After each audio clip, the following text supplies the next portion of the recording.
On this episode of Skeptiko, Alex talks with journalist and author Steve Volk about developments in Fringe-ology.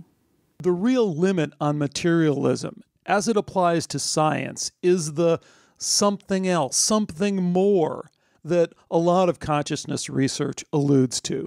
As soon as we have an X factor, a something more factor, then everything turns on its head, whether it be experimenter effect, psi effect, consciousness effect. We just have a whole broad, huge swath of science that we have to look at all of it and say, well, yeah, that's fine, but did you measure your X factor correctly? You know, the entire scientific enterprise is based on this idea of being able to measure reality, being able to know reality. It involves there being something material and external and measurable outside of ourselves. And so whenever we get into realms where we can't actually perform those measurements, we can't actually perform those tests, it shows the limits of science. We suddenly have a science, instead of a science that can explain everything, well, the idea that maybe it won't is a huge threat. I actually do think that the Weissmans of the world understand what's at stake, and that's why they fight so hard. You know, the skeptics at times make arguments that are simply designed to mislead. Stay with us for Skeptiko.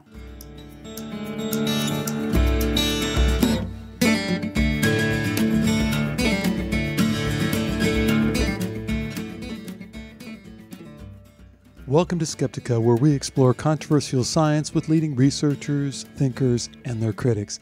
I'm your host, Alex Tsakiris, and on this episode of Skeptiko, we welcome back Steve Volk. Now, as many of you know, Steve is an investigative journalist in Philadelphia whose book on all manners of the paranormal has kind of dragged him somewhat kicking and screaming into the world that we're so interested here in Skeptiko, including consciousness research, medium research, near-death experience research, and all those related topics. I don't think this interview requires a lot of introduction, so let's go right to my dialogue with Steve Volk. Today we welcome back to Skeptiko journalist and author of the still very popular book Fringe-ology, Mr. Steve Volk. Steve, welcome. It's great to have you back on. Hey, it's great to be here. Yeah, I know, because I just called you and you forgot we had the interview. But that's okay. I had been looking forward to it. That's cool. I got an assignment, yeah.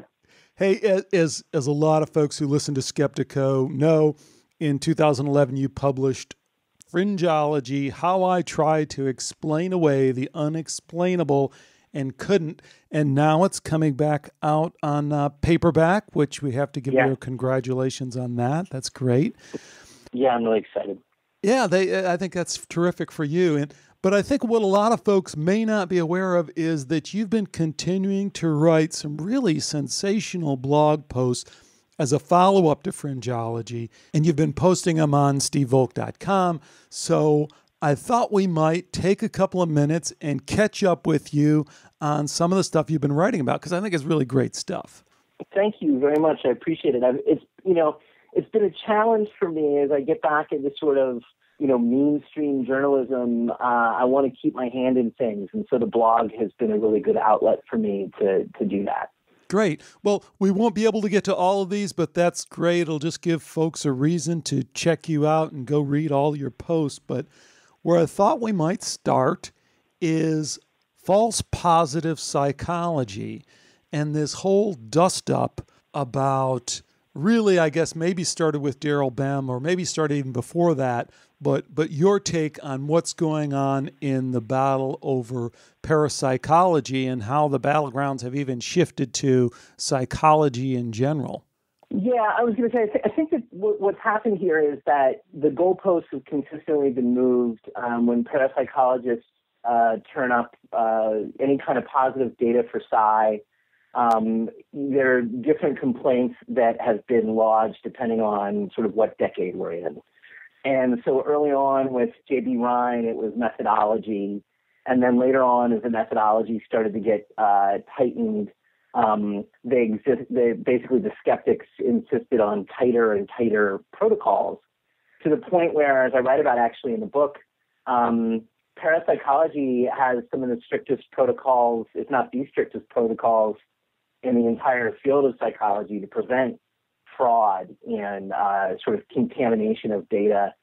Some way for, say, the subject trying to read something or pick something up telepathically, to do it through unconscious cues that might be being delivered. Parapsychology has done a really good and rigorous job of controlling for these things. So along comes Daryl Bem, and you've covered his research extensively. But along comes Daryl Bem, and he stands some sort of old psychology experiments on their head, gets positive results for seemingly precognition. And now it seems like where skeptics are moving the debate is, well, if we can't sort of undermine parapsychology by showing how their protocols aren't up with the highest standards in science, we just have to assault the entire field of psychology and the way statistics are handled across the board. And so you've got the Wiseman French Ritchie paper, which comes out, and some statisticians weighing in, saying that essentially the entire field of psychology is mishandling its statistics. And this is a radical, in a lot of ways to me, it's kind of a radical moving of the goalpost. Well, it's kind of like the poison pill, isn't it? But let's make sure that we differentiate, because Wiseman, French, Ritchie also came out and said, hey, there's no replication here. And we kind of covered that whole thing in a previous interview with Daryl Bem himself, where he said, come on, you can't just say, okay, you've done 10 years worth of research. Okay, for the next 6 months, anyone wants to replicate it can do it. And okay, I did all mine and they didn't work. End of story. The quick close of the chapter and moving on, which Wiseman did.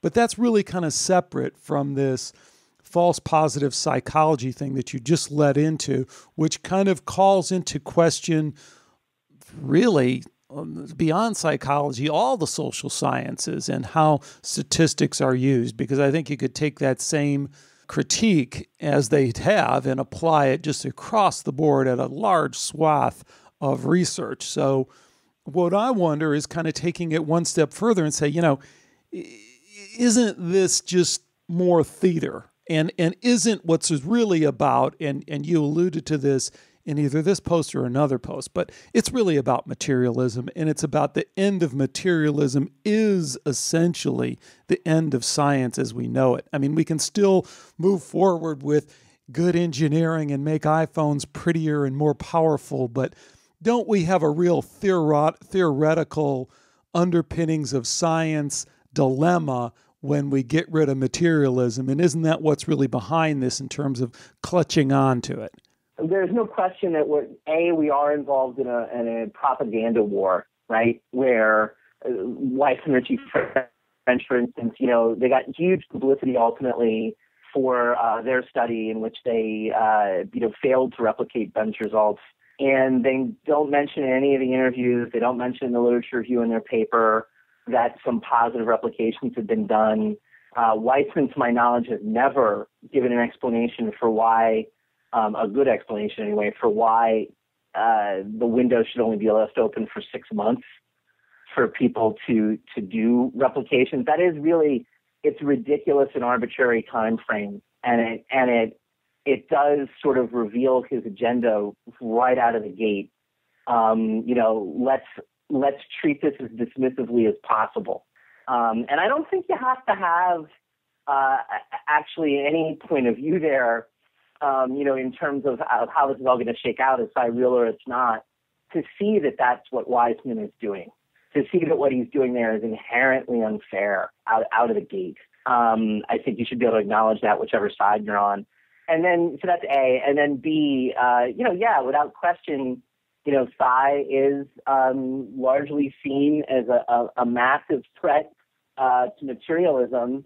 And there are people who will do whatever it takes, on an intellectual level at least, to protect the boundaries of their worldview. Yeah, but what I was hoping to do, and we've hammered on that enough, I was hoping to move past that a little bit, because I feel like you're starting to move past that in your post, and that is to say, Yeah.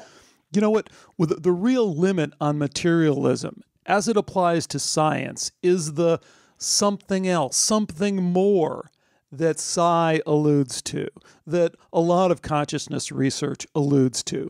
And the implications for science really are that as soon as we have an X factor, a something more factor, then everything turns on its head. And I don't think we're always necessarily as explicit as we need to be when we say that. You know, when I talked to Daryl Bem, the way it came up was the experimenter effect. The fact that different experimenters, and this has really been proven more or less over time since the 60s when we had mice running through mazes, that experimenters can have different effects and can affect the outcome. So, but as soon as we have any X factor, whether it be experimenter effect, psi effect, consciousness effect, then we just have a whole broad, huge swath of science that we have to look at all of it and say, well, yeah, that's fine, but did you measure your X factor correctly? And I think that's what you're kind of getting at. I just want to draw it out and make it more explicit in terms of that is the threat to science. Yeah, well, and I even take the threat a step further than that, right? If there's a real, if materialism ultimately is undermined, right, then the whole facade of science is in some trouble, because, you know, the entire scientific enterprise is based on this idea of being able to measure reality, being able to know reality. And it involves there being something material and external and measurable outside of ourselves. And so whenever we get into realms where we can't actually perform those measurements, we can't actually perform those tests, it shows the limits of science. We suddenly have a science, instead of a science that can explain everything, which is sort of the promise of science for materialists, the faith that they invest in it. This can explain and ultimately will explain everything. Well, the idea that maybe it won't is a huge threat, And yeah, they're gonna fight that at any step they can. Now, you know, I've said this before, Alex. I mean, a lot of the parapsychologists are working on theories that would, in a way, you know, be physical, right? I mean, I've always held out room that metaphysics and materialism might ultimately not be threats to one another. There might be some sort of, you know, material basis for all of the paranormal claims, including an afterlife. But, you know, that's a little bit above my pay grade. Well, and also, I mean, I think, okay, let's put that on the table of possibilities. Right. But to me, even that is a way of trying to circle back around and accommodate the materialists. And what I think is interesting about what you're doing and what we're both trying to do here is really lay bare and make explicit that problem with science, because I think it underlies a lot of these debates in a way that is unconscious to the debaters. So I don't know that everyone in the field of parapsychology really understands the threat that they are imposing on science. And I hear that over and over again. I mean, you'll hear that from parapsychologists, and you've talked to enough of them to know, where they say, you know, this really doesn't upset science. This really doesn't change everything. And I always want to say, what do you mean it doesn't? Of course it does. And I think similarly from the skeptics, they attack it, you know, on all sorts of grounds, on spiritual grounds, or they just throw woo-woo out there, or they anyway. But to them, they haven't really made the full connection in their mind to what's really at stake here. So I wonder who among these players out there really understands what's at stake. You know, I actually do think that the Weissmans of the world understand what's at stake, and that's why they fight so hard. And that's why they end up being, you know, deceitful. It's such a supercharged word, but, you know, Bem kind of went there last time. I mean, there are certainly, and it doesn't have to be limited to Weissman. I mean, you know, the skeptics at times make arguments that are simply designed to mislead, you know, and I think that indicates that on some level they must be perceiving a threat, or they wouldn't part from their stated values so drastically. That's an interesting thought, and it's kind of a lead-in to another very interesting blog post you have on James Randi. I knew we'd Do you want to? What's that? I said I knew we'd get here. Oh yeah, because it's a fascinating post. It's just very well written, and it's really upfront about the situation. Do you want to maybe fill folks in a little bit on what you did, how underreported it is, and maybe an update on what's going on in that case? Yeah, I mean, I might do it in a little bit of a different order than you've laid it out here, but essentially one of Randi's great victories that he's claimed over the years is what's largely known as the Carlos affair. He went to Australia and he acted as the manager, supposedly, to a psychic, a channeler, a guy who was supposedly channeling spirits from some other realm who could impart wisdom. And his name was Carlos.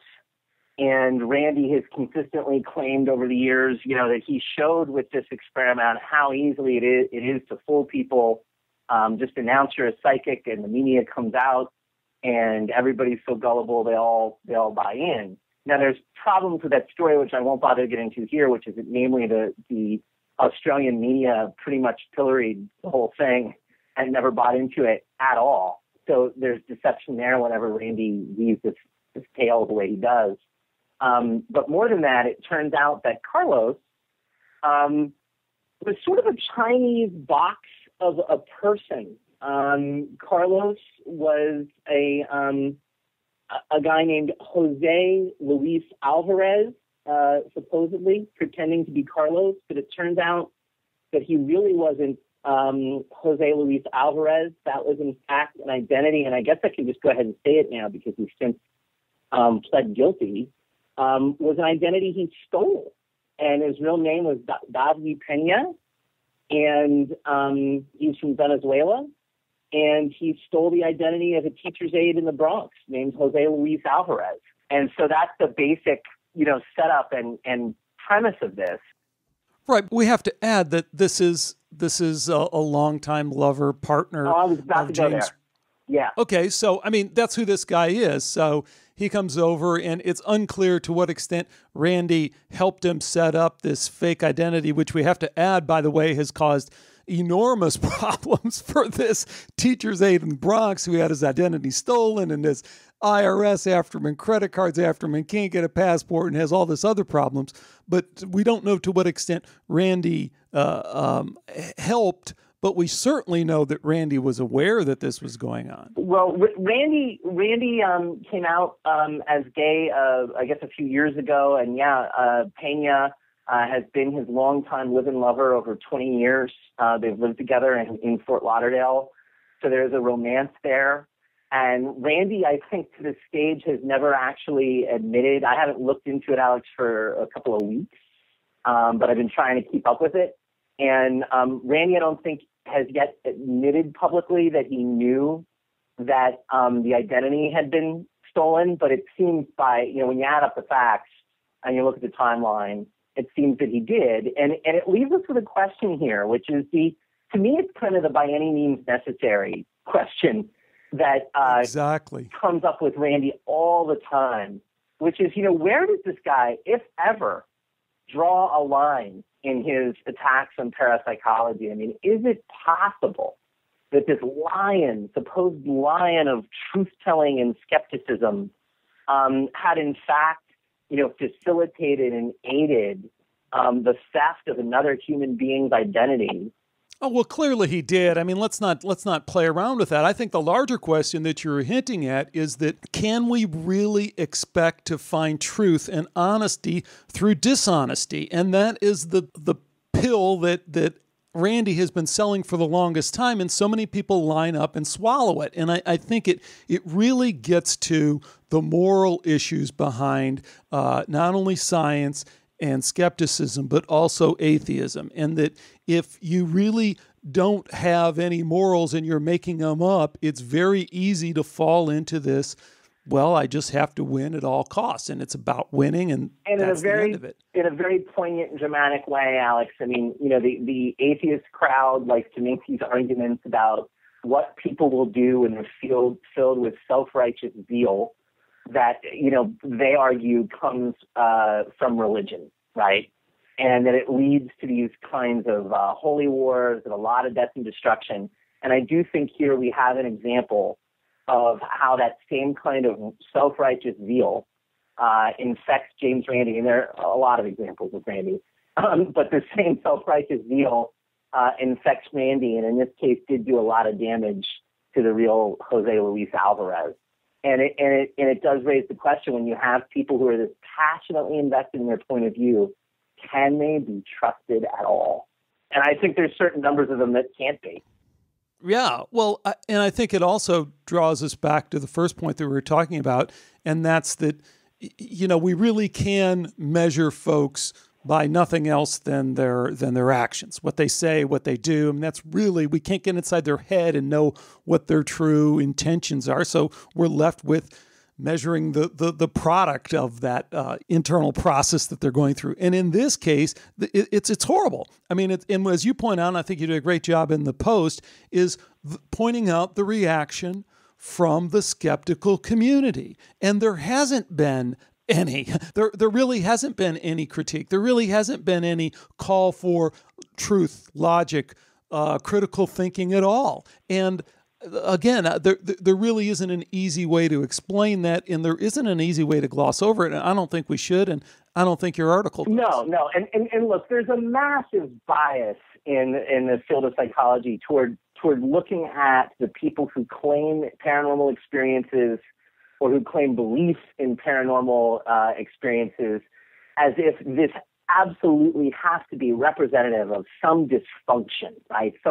This should be diagnosable. There should be a name to put on this, and we should put it in the diagnostician's manual, right? So that we know who these people are and what exactly is going on with them. And the fact is that the same sort of studies could easily be done on hardcore skeptics. There is a kind of almost like a pathology, I think, when it's at its worst. And I guess the other thing that I'd have to say, in my opinion, in my view, in terms of working with, or in terms of talking to folks who consider themselves skeptics and these folks who consider themselves proponents, I just have to say there does seem to be a lack of integrity in a lot of cases. Yeah. And I can't imagine Dean Radin being exposed as a complete fraud. And then I can't imagine folks who were formerly associated with Dean Radin coming out and not saying anything or just staying mute. I mean, maybe they would, but... Yeah, I don't think it would happen at all, Alex. And the reason is because parapsychology has responded to me so resolutely and for the most part with a kind of, they've been so determined over the decades, and I think this is dissipating, right? But so determined over the decades, respond as if the skeptics are watching every move, right? And that ultimately they're trying to satisfy their most skeptical potential consumers, And I think that for parapsychology, if they found somebody, a luminary like Dean Radin in their midst, behaving fraudulently, they would be the first to out him as fast as they could to try and limit the damage to the field and be responsible. Whereas skeptics have had James Randi, quote, on their side for a long time now, and they very rarely smack him down. And ultimately, that's what the guy needs. He needs to be smacked down. He's never been a good spokesperson for critical thinking and rationality. He's never really come close. There are certainly instances, right, where this guy or that guy that he debunked, he was right. That certainly exists. But overall, over the totality of his career, he seems to me the kind of figure who has stymied conversation and hurt progress almost at every turn. And it's hard to argue that wasn't the intended goal all along. in the book, in Fringe-ology, there's a long section I won't get into here because we discussed it before, but there's a long section on how, the sort of mantra that's been ascribed to him is we can't let the mystics rejoice. And so if you enter into the field with that as your marching order, I think it's awfully hard to even begin to claim objectivity. In the time that we have left, let's try and tackle one more of your posts. Very interesting at stevevolk.com. You'll find all these again. And that's near-death experience. In the news, what's going on there, and what are our friends, the skeptics, saying? Yeah, it's funny. I almost have to go back and look at, I think that was number 6, or number 2, maybe, the near-death experience is still alive. But I have to tell you what's been on my mind lately, and we can get more explicitly to the post in a moment. But what's been on my mind lately is the AWARE study, which I don't think ever had a significant chance of working. And whenever Dr. Parnia releases the results, we'll probably get more play than, almost anything else maybe in the field since it first opened up. I mean, I think that, for people who don't know, although your listeners probably are all aware, I mean, in the AWARE study, the idea is to place a random target in the room where only somebody who has left their body and floated up to the ceiling could see it. And they're hoping that somebody who's revived will come back, report seeing that symbol, and report it accurately. But my criticism of this thing has always been that, it does seem that people report having a point of consciousness in the room, meaning that they still assume some sort of limited perspective on what's in the room. So they'd have to be at an angle at which they would see this target, whatever it is. And secondly, that if one of the things happening in the room is that there's some strange object in the room, and the other thing happening is your dead body is beneath you, and there's a tunnel opening up in the corner of the room, what are most people going to look at? Even that framing of the question, I think, limits our ability to really ask the right questions, as is so often the case. That's the problem or the challenge with science. It's not just the science you do, it's the science you don't do. Mm-hmm. So Sam Parnia deciding to frame up this experiment the way that it does, to me, in a lot of ways, is like Richard Wiseman saying, okay, well, we're going to have 6 months here to do this. Let's get closure on this, and then you can move on because it's clearly the null hypothesis. And I'm not saying that Sam Parnia is on the same level in terms of trust that Richard Wiseman is, but there are some of those same elements to that. And I guess that I'll read a little bit from your post where I think you really captured the issue quite brilliantly and succinctly, and you say, until skeptics deliver a working model explaining how the different circumstances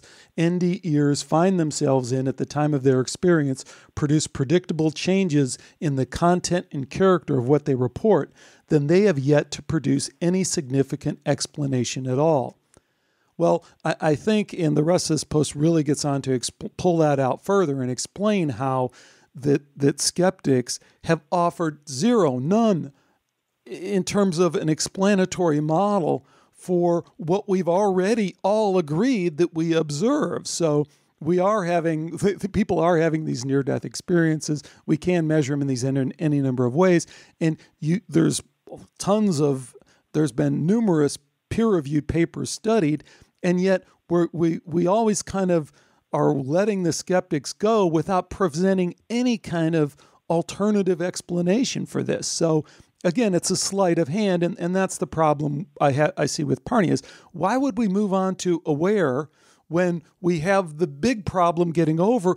Present to us how we would understand what we already know in terms of your model of consciousness, you being materialist reductionist skeptics. You seized on exactly the point I was working toward making there, which is that there's going to be all this focus in the AWARE study, and I think what people are going to lose sight of is that doesn't mean that there's an explanation for it. So no winning scientific explanation, no model has been put forward, and in that sense, the skeptics really are kind of bankrupt. And this is now 37 years since the NDE first exploded into public consciousness, that's getting to be a long time, and yet they still come up short. But I do think, I think it's unlikely that the Aware study would ever turn that around and say they've won. I mean, if you can tread water for 37 years and still keep it where it's at, then there's no reason to think you can't tread water like this for another 100 years, as they have with other kinds of paranormal phenomena that William James described 100 years ago. I just completed an interview with Dr. Melvin Morris, and it's really one of my favorite Skeptiko interviews ever. And of course, he's a famous near-death experience researcher, very, very competent guy who focused on pediatrics and near-death experiences with kids. But there was a certain sense of frustration in his voice along these lines. He's saying, look, this is scientific fact. It's already been proven. I proved it 35 years ago. How can it be that nothing has changed? So I look at that differently and say, the fact that these guys you can say they're bankrupt, but they've continued to kind of float their economy for 35 years. Well, in this sense, they're like burning that off. I mean, and a guy who is bankrupt but looked rich for a long, long time. And so I mean, I agree with you 100%. I wouldn't dispute a word of what you just said, but it doesn't change the fact that if somebody really goes looking, right, they look like the winner, but if somebody really goes looking for what is the substance of this? What have they actually had to say about the near-death experience? I really do think they'd have to walk away saying, wow, they haven't got it knocked. And yet, within the mainstream media, certainly the impression is that the near-death experience has been explained. And it is weird how you would think that, and I'm a member of the media, as you know, I'm a journalist. You would think that people would jump on stories and heavily publicized stories seeming to indicate some kind of reality to the near-death experience, that, our consciousness exists after we die. But it seems like the media really pounces on potential skeptical explanations and trumpets those at least as loudly as any stories that ever come up that support the NDE. Dr. Mario Beauregard wrote a letter, I think it was the Journal of Resuscitation. It got published, I believe, this year. I think it was January, and I have to go back and look. But claiming a new patient had turned up who had an operation kind of similar to the Cam Reynolds standstill operation, but had been able to report a lot of details of what happened, when their eyes were taped shut, all these sorts of facts accurately. And yet that didn't really make its way into the mainstream media at all that I saw. Well, that gets to this schizophrenia that you allude to in this article in the media. And there's a schizophrenia between a welcoming of NDE accounts if we can frame them in the religious section, or the human interest section. So if we can put them in Oprah or the religious section, the Christian section, then they pass over there.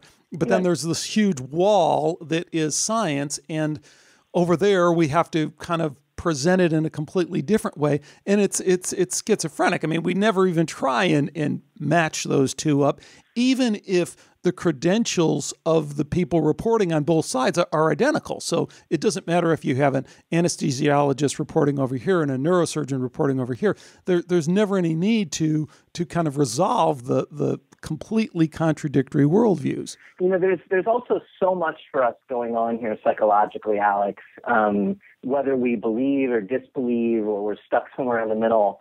Death is the biggest subject we ever have to face and somehow resolve for ourselves. And, just to open up a little bit about myself, my own, journey writing the book, I mean, there's a myriad things that go on in myself when I look at these issues. And one of them is even the too good to be true factor. The near-death experience, when you just read these accounts, and I would urge people to just go to Jeffrey Long's website at NDERF and just read accounts. They're like, literary potato chips. You can't eat just one. They're beautiful. They're really, really beautiful. And in addition to all the other things that go on inside me when I read them, there's a part of me that instinctively resists them because the world I have been living in is tough. And these experiences suggest that that's okay. And I have a hard time allowing myself to even begin to accept that. And so I think when we look at, the world of people out there with all the different experiences we bring to these things, and the professional demands made on us, and the family demands, and the journey of just getting through each 24-hour day, who knows why people are behaving in such a schizophrenic fashion, right? But we need to find a way, and this is what I was trying to do with the book, to just sort of start to tell these stories and find a place in ourselves and in society where we can meet and talk about them in as rational and calm and clear a way as possible, and make the effort, because it's really, really hard when we're dealing with these big existential issues to not just muck it all up, right, with our own emotions and our own biases. Well, that's an interesting point, and I love what you're saying there about the NDE accounts, because for a long time, and I've gotten out of the habit lately, but I kind of made it a point on my to-do list to read 1 or 2 NDE accounts a day and just take them in without a lot of judgment or without a lot of fanfare, just kind of take it in and see where it takes me. And I agree with you. It takes you in a different place, in a much better place. But I'd also take what you're saying and maybe turn it a little bit, because again, it relates back to this conversation that I had with Dr. Melvin Morris, and that's that, the other message that we get out of all that is that life isn't that complicated. It's pretty darn simple.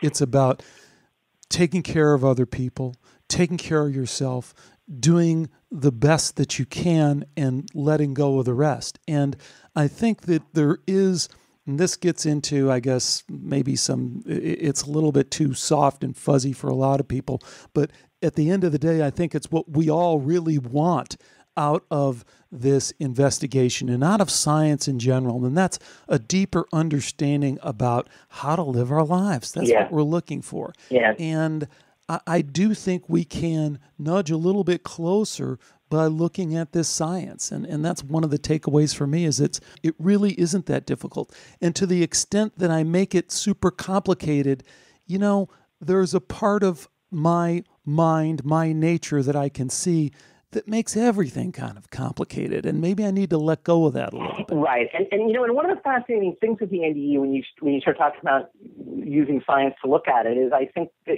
obviously, as you know, in so many respects, it's the science that tells you to look at it closely, take it seriously. I just had a conversation with a reporter from another city, I'm going to leave him unnamed, who had done a story that kind of touched upon these issues and had been invited to speak at a near-death group's meeting, their monthly meeting. And he's a guy who has no belief in these things whatsoever, but he happened to do a story that intersected with them. And he did it in such a respectful sort of fashion that they were, I guess, attracted to him and wanted to invite him over, but he's not a believer. And I said to him, how much do you really know about near-death experiences? Has he ever looked at it? And he said, no, not at all. And I said, well, just think of one thing before you go in there. Doctors use as a diagnostic tool the degree of memory loss to assess either how long someone was unconscious or how severely their brain was injured, if there was a TBI, a traumatic brain injury involved, and that this has been a really reliable means for a doctor to know how long someone was out, right, and how seriously they were compromised and hurt. Because there's memory loss associated with these things. But with near-death experiences, that's not what you find. You find memory. And where memory shouldn't exist. And that's a really weird thing. And so there you do find an area where, look, science is telling us, take a good look at this. This is more important than we generally, in the mainstream media let on. Excellent. Hey, Steve, in the little bit of time we have left, tell us what else is going on with you, what else you're working on, and what's interesting to you right now. I'm really, really attracted to the whole format of what they call the e-single, these stories that are much longer than magazine pieces, which are what I ordinarily write, but much shorter than books, which is what I did with Fringe-ology. And I see it as a great way for me to keep my hand sort of in the paranormal field and continue to explore these sorts of stories. And so I actually made my first call this week. It was very exciting on what I hope will be, my first e-single. And it's right here in the sweet spot of all this stuff. It's about a medical doctor who fought off a virulent brain tumor that should have killed him within a year. He was actually a med student when he was diagnosed. And instead, he just said, I'm not going to die. He stayed in school. He lived for 10 or 12 years. He was a mindfulness practitioner. I'm told he apparently believed in reincarnation. These things were really important to him, and he started trying to develop a really holistic approach to medicine. And I think that his lifespan sort of encompasses a pivot point we're at now as a society where, yes, there's a lot of great things about Western scientific medicine, but there's also things we can pick up from the East and, sort of alternative modalities. And I do think that we're kind of undergoing a shift in medicine towards being a little more open-minded. So we're a lot more open-minded, really. So that's what I'm working on next, I think. Great. Well, it sounds exciting, and we'll certainly stay tuned on that and maybe even coerce you into doing another guest podcast for us here or there if you have the time. I would love to continue to do interviews for you, and I hope to post things regularly at stevevolk.com. Awesome. Okay, Steve, thanks a lot. Thanks, Alex, for having me. I appreciate it, man. Thanks again to Steve Volk for joining me today on Skeptiko. I really would encourage you to check out his blog at stevevolk.com and read some of those excellent posts we were talking about. There's actually several more that are just as good that we didn't get a chance to talk about. Now, as you're mulling over what we talked about here, there's a couple of topics that I guess I'd tee up for a discussion on our forum or in the comment section of the website. Number one would be, of course, do you think that is parapsychology research, really undermines fundamentally science? Do you think this X factor we were talking about makes it impossible to measure and therefore to do science? And I guess the second question I'd tee up is one that has really been on my mind for quite a few months, and that is, if we turn this near-death experience science around and we ask the question, has skeptical science provided any reasonable explanatory model for what is at this point well understood about the near-death experience phenomena? How would we evaluate their results? That is, what have skeptical scientists provided in the last 35 years in terms of some kind of explanation for near-death experience? In what way have they gotten us closer to some kind of answer that would fit inside of the predominant paradigm that your mind is nothing more than your brain? Something to think about, something to get back to me about. And the way, of course, to get back to me is through the Skeptiko forum or right there on the comment section of the website. And you will find the website at skeptiko.com. That's skeptiko.com. And there you'll find, of course, all our previous shows, an email, Facebook link to me, and all sorts of other good stuff. Have a number of interesting interviews coming up. I'm excited to get to them and to bring them to you. I hope you'll stay with me for all of that. But until next time, bye for now.